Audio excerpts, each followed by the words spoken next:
دا بې پیلوټه الوتکې به د اوکراین په جګړه کې د روسیې د بالقوه بریدونو د پیژندلو لپاره کارول کیږي. دغه ډرون د آلمان په بایرن ایالت کې د یو تخنیکي شرکت له لوري جوړیږي. د شرکت اجرایوي مشر په پوځ کې دنده ترسره کړې ده. دغه ډرون په عمودي ډول پرواز کولی شي. د پرو اوږدوالی 2.8 متره دی او تر 30 کیلومتره واټن وهلی شي. د یو ډرون بیه تر 180,000 یورو زیاته ده. اوکراین تر اوسه له 100 زیاتو د دغه ډول بې پیلوټ الوتکو د رانیولو فرمایش ورکړی دی.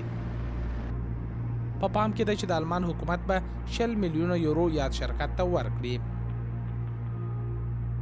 خو دا ډرون یوازې د اکتشافي چارو لپاره دی.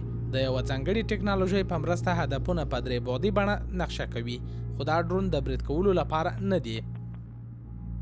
دا په څرخېدو پیل کوي او د بالقوه هدفونو لکه ټانکونه او توپخانې موقعیت لټوي. نو اساساً دا هدف په هکله معلومات ارائه کوي ځکه چې د سنسورونو کار کوي او توپخانه ویشتونکې ده.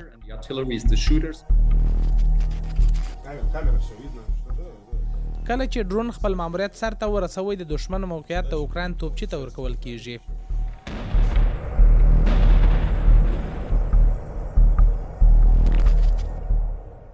د ځمکې پر سر یوازې د جی پی ایس او مخابراتي شبکو ترمنځ اړیکه ممکنه ده. خو کله چې د 2022 میلادي کال په فبروري میاشت کې روسیې پر اوکراین یرغل وکړ، نو د هوایي او هیکري بریدونو له لارې د اوکراین مخابراتي شبکې تر ډیره ویجاړې کړي. سټارلینګ سټلایټ یا سپوږمکۍ د اوکراین د پوځ لپاره یوازینی لار ده چې خپل عصري جګړې ته ادامه ورکړی شي.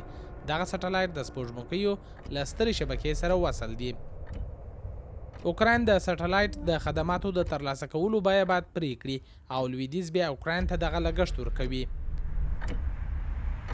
سټارلینګ د ایلون ماسک ملکیت دی.